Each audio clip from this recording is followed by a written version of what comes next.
उत्तिष्ठता जागृत प्राप्य वरा निबोधत क्षुरस्य धारा निशिता दुरत्यय दुर्गम पथस्तत्कवयो वदन्ति।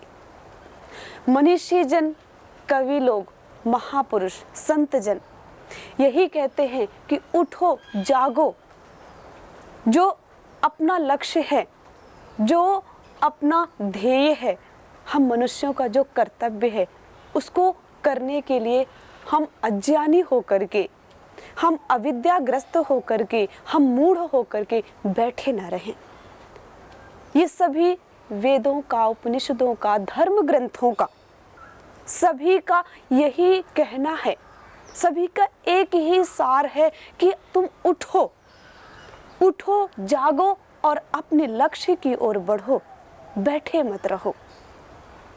तो हम अपने लक्ष्य की ओर, अपने ध्येय की ओर बढ़ने के लिए हम अपने सद्गुरु का, अपने गुरुओं का आश्रय, हम श्रेष्ठ पुरुषों का आश्रय, हम आत्म पुरुषों का आश्रय, उनके समीप, उनके निकट जाकर के, उनके सहयोग से हम अपने जीवन का, हम अपने ध्येय का, हम अपने लक्ष्य को निर्धारित करें और उसको पूर्ण पुरुषार्थ से, उसको पाने के लिए पूर्ण पुरुषार्थ करें। ऐसा ही कुछ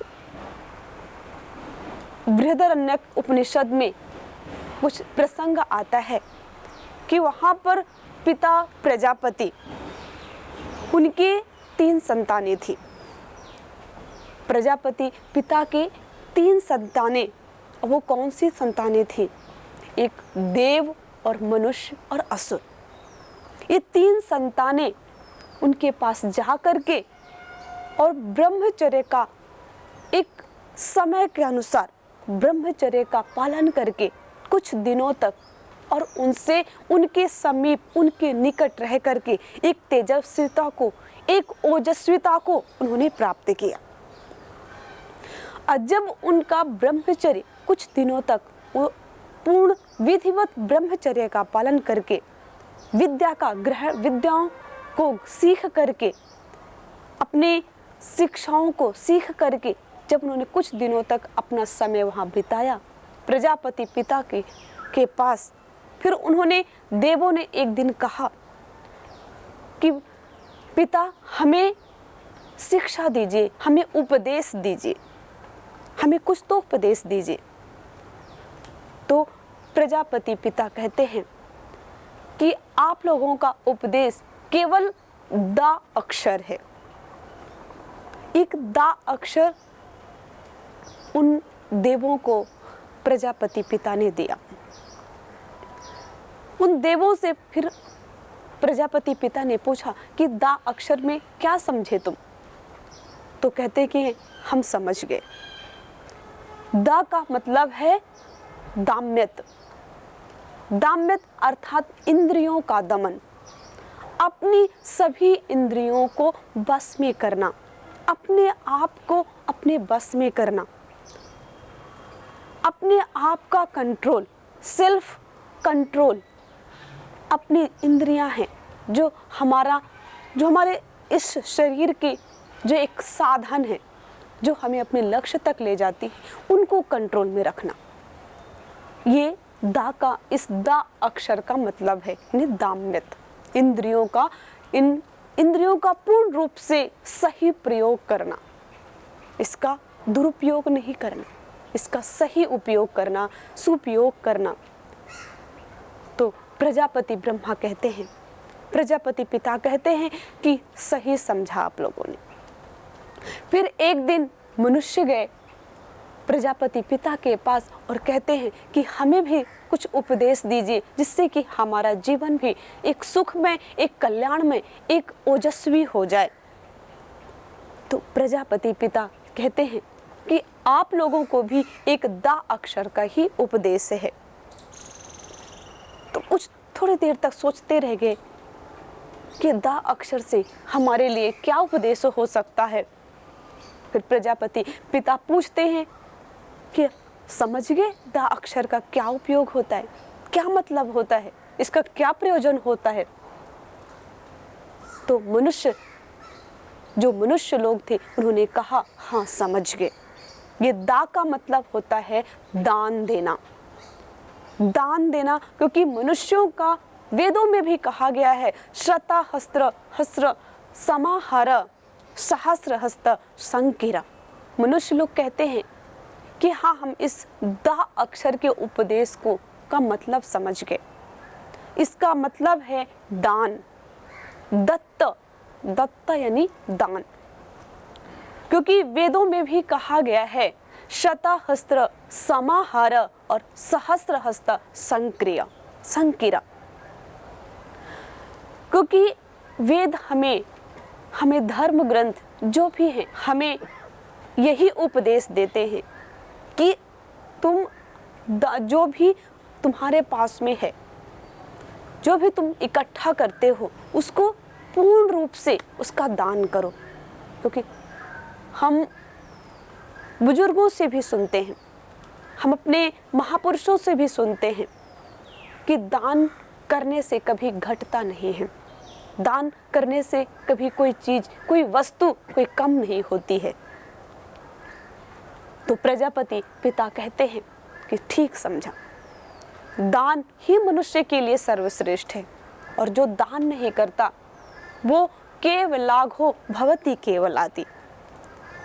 जो केवल अकेले खाता है वो पाप का भागी होता है, जो केवल अपने बारे में सोचता है वो पाप का भागी होता है। क्योंकि ये प्रकृति, ये जो संपूर्ण प्रकृति है वो हमारे लिए कार्य कर रही है। ये सूरज, ये वायु, ये सब कुछ जो भी हम देख रहे हैं ये सब कुछ हमारे लिए कार्य कर रही है। इसका स्वयं का कोई स्वार्थ नहीं है, स्वयं का इनका कोई उपयोग नहीं है। तो जब ये स्वयं के लिए नहीं है, ये परार्थ के लिए है, तो हमारा शरीर भी इस संसार के लिए परार्थ के लिए है। तो जो मनुष्य स्वयं के बारे में केवल सोचता है तो वो पाप का भागी होता है। केवलाघो भवति केवलादि, कि जो केवल खाता है वो भोजन नहीं खाता, वो केवल पाप का भागी होता है, पाप को खाता है। तो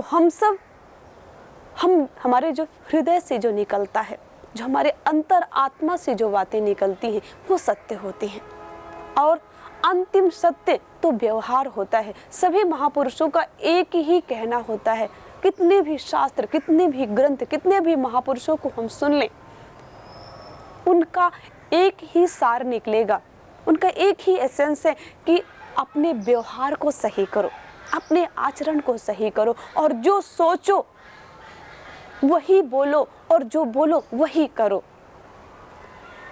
क्योंकि जो सत्य की जड़ें होती हैं वो बहुत मजबूत होती हैं।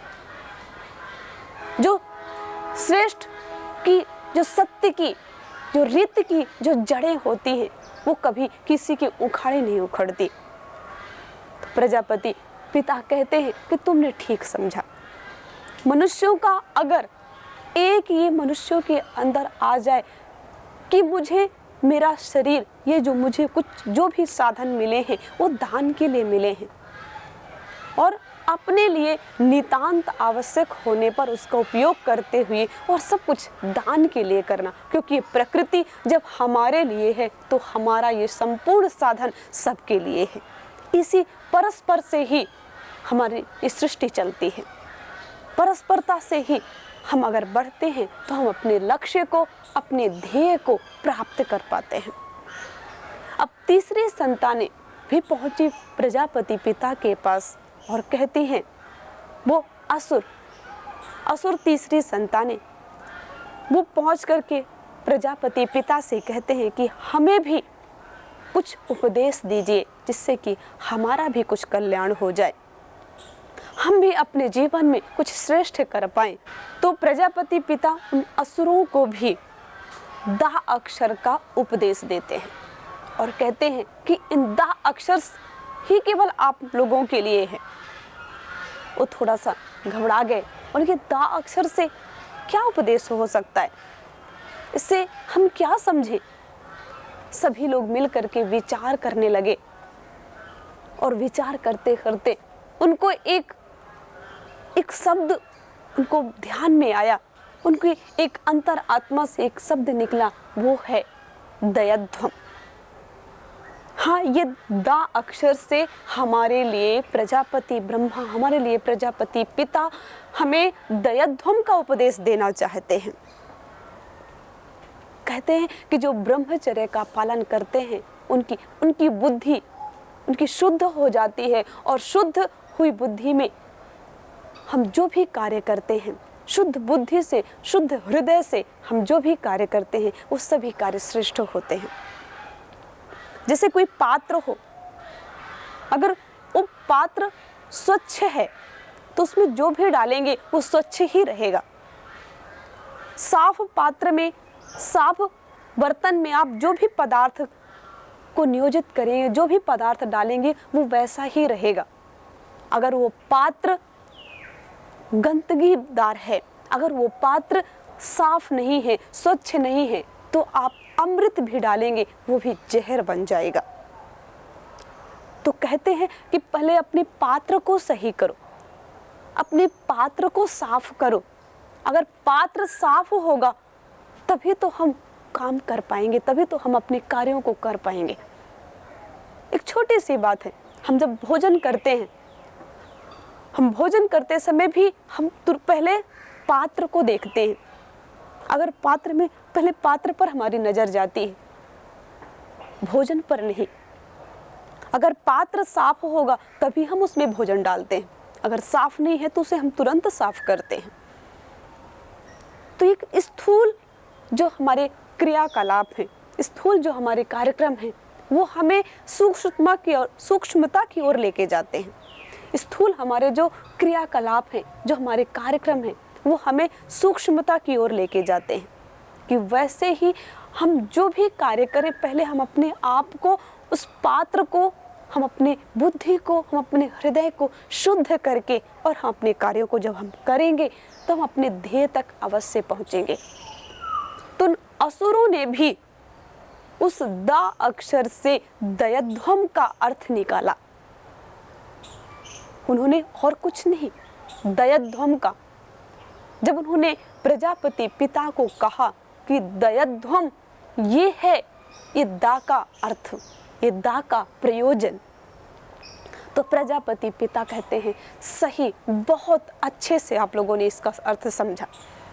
दयध्वम, दयध्वम अर्थात दया। जो दया के पात्र हैं, जो करुणा के पात्र हैं, उन पर दया करो, उन पर अत्याचार मत करो, उन पर उनके अनुसार उनको दया करके और उनको जीवन प्रदान करो। तो उनको दया से, तो ये तीन हो गए।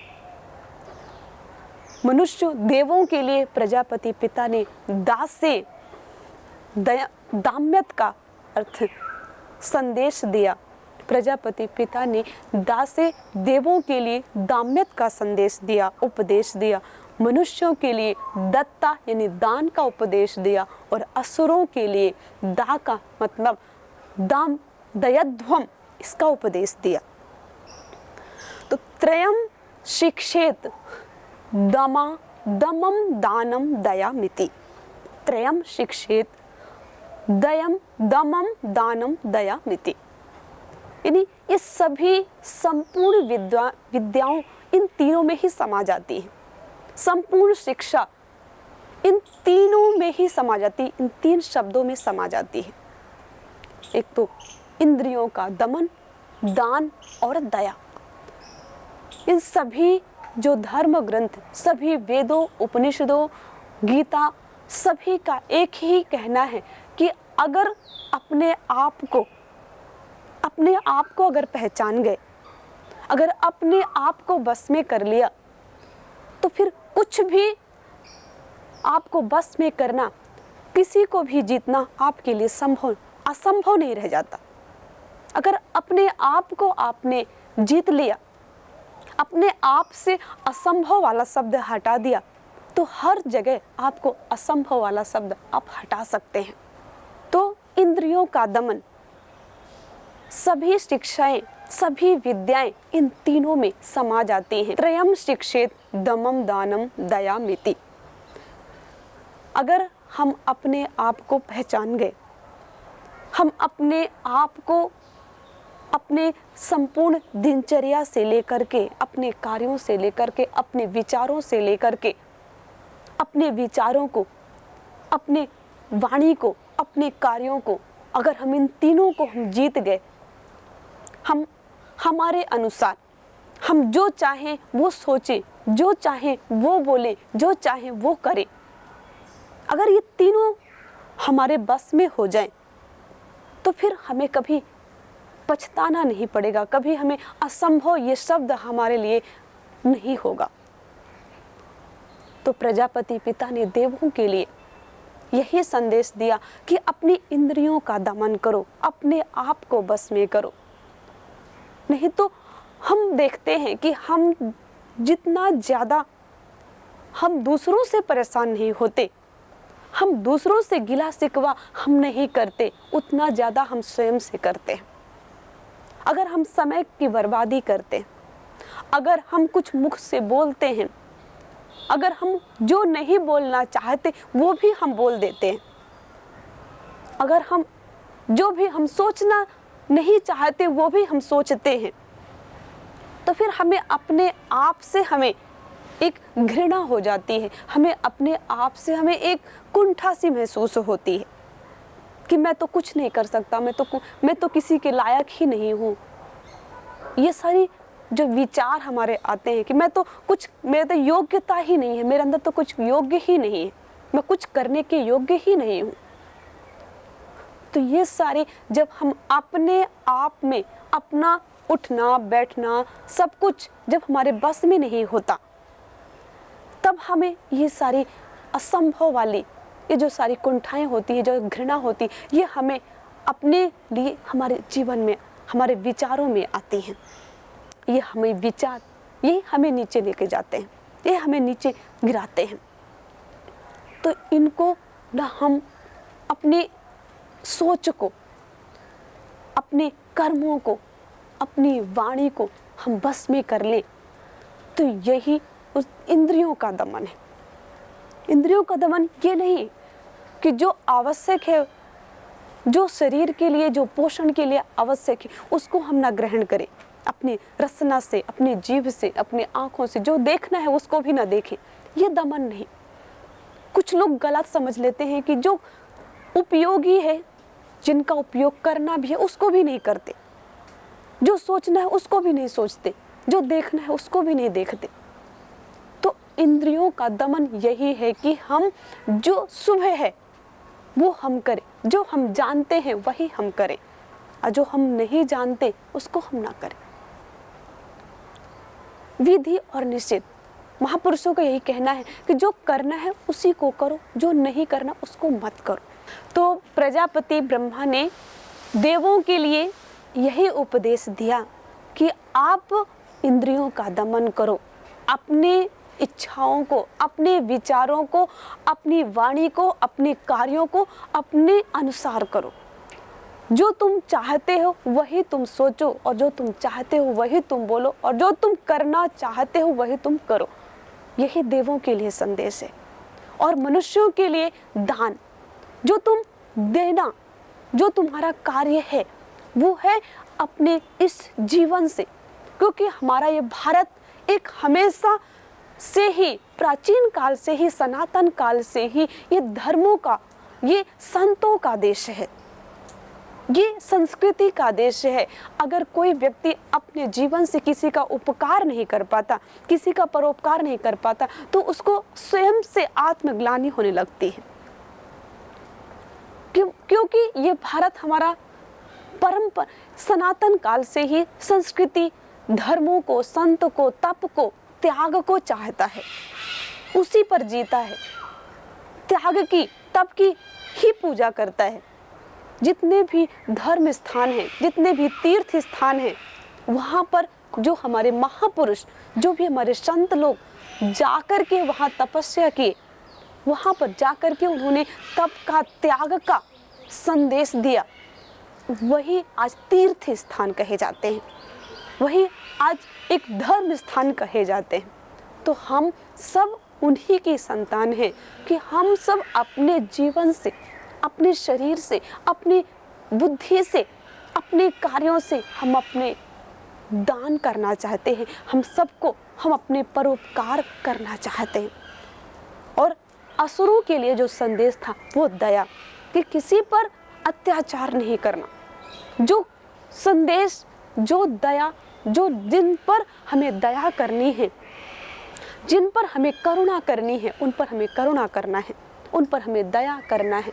और हम ये जीवन का, ये सभी विद्याओं का, ये सब संपूर्ण जीवन का इन तीनों में, इन तीन इन तीनों में ही संदेश है, तीनों में ही इसका संपूर्ण विद्या का, संपूर्ण शिक्षा का सार है। संपूर्ण विद्या इन तीनों में ही समा जाती है। दाम्यत दत्त दयध्वम, इंद्रियों का दमन, और जो भी है हम अपने लिए केवल और केवल अपने लिए न ग्रहण करें, अपने लिए न इकट्ठा करें, हम परोपकार करें उसके लिए। हम अगर हमारे हाथ पास जो भी है उसका हम संपूर्ण सृष्टि के लिए, संपूर्ण हित के लिए, जगत हिताय हम कार्य करें। और उनके लिए जो दुखी हैं, जो करुणा के पात्र हैं, जो दया के पात्र हैं, उन पर हम दया करें, उनकी हम सहायता करें। अगर हम इन तीनों का अपने जीवन में धारण कर लें, इन तीनों को हम अपने जीवन में उतार लें, हम अपने आचरण में, हम अपने व्यवहार में इन तीनों का समावेश कर लें, तो हमें कोई भी, किसी भी प्रकार की एक अविद्या की, जो हमारे विचार हमें अंदर जो कसोटते हैं, जो हमें अपने आप से सामना करने से रोकते हैं, वो हमें अपने लिए किसी भी प्रकार के कुविचार हमारे अंदर नहीं आएंगे, अगर हम इन तीनों का अपने जीवन में समावेश कर लें। और उसके लिए हम समावेश करने के साथ उसमें दृढ़ता चाहिए। अगर हम थोड़े से भी ढीले हो जाते हैं और थोड़े से हमारी दृढ़ता थोड़ी कमज़ोर हो जाती है, तो फिर हम उन कार्यों को नहीं कर पाते। किसी भी कार्य को करने के लिए अगर अंदर से, जब किसी भी कार्य को जुनून से करते हैं, उत्साह से करते हैं, अगर हम छोटे छोटे कार्यों को ही देख लें, और जिस कार्य में हमारा बहुत ज़्यादा उत्साह होता है, बहुत ज़्यादा हम जुनून से करते हैं, पूर्ण उत्साह से करते हैं, तो हम उस कार्य में हम उसको करके ही दम लेते हैं। जब तक वो कार्य हमारा पूर्ण नहीं हो जाता तब तक हम रुकते नहीं। जैसे एक छोटा सा बच्चा है, अगर वो खिलौने के लिए अड़ गया, उसको खिलौना ही चाहिए, तो वो जब तक उस खिलौने को प्राप्त नहीं कर लेता तब तक वो दम नहीं लेता, वो रुकता नहीं है, उसको खिलौना चाहिए तो चाहिए। तो वैसे ही एक बच्चे की तरह हमारे अंदर भी एक जुनून, हमारे उत्साह होना चाहिए कि हमें करना क्या है, हमारे जीवन के लिए प्रयोजन क्या है। और यहाँ पर जो प्रजापति पिता, ये प्रजापति कौन है? ये तीन जो देव, मनुष्य और असुर, ये तीन उनकी जो संतानें हैं, ये कौन है?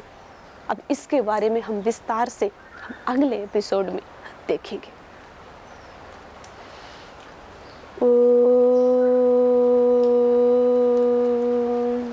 शांति शांति शांति।